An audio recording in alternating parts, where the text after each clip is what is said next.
Cuando hablamos de pecado, es importante entender la seriedad del pecado. El pecado no es algo trivial, no es algo insignificante. El pecado es sumamente serio y esa es la connotación que también Dios le da a esta enfermedad que todos los seres humanos llevamos. La Escritura muestra por dos hechos la seriedad del pecado.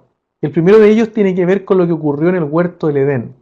A Adán y Eva les costó su salida del huerto del Edén. Así de serio fue el pecado.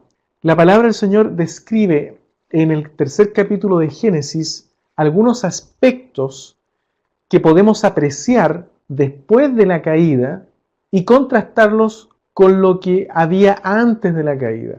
Por ejemplo, la necesidad de cubrirse. Antes del pecado, Adán y Eva no percibían su desnudez como algo de qué avergonzarse.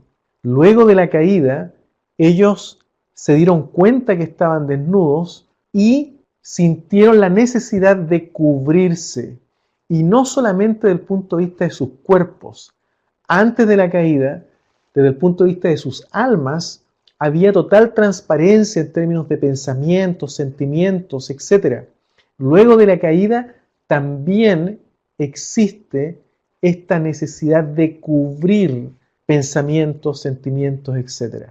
Adán, antes del pecado, brindaba protección a su mujer. De hecho, la considera como parte de sí mismo. Él dice que su mujer es carne de su carne, hueso de sus huesos.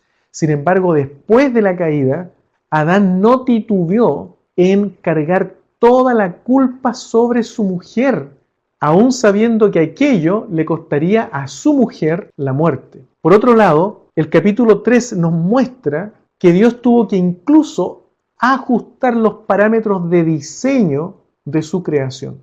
Tuvo que maldecir la tierra, tuvo que incrementar el dolor, tuvo que incrementar también el nivel de trabajo necesario para extraer frutos de la tierra, y esto todo con el propósito de mostrar amor hacia estas dos criaturas que se encontraban en pecado.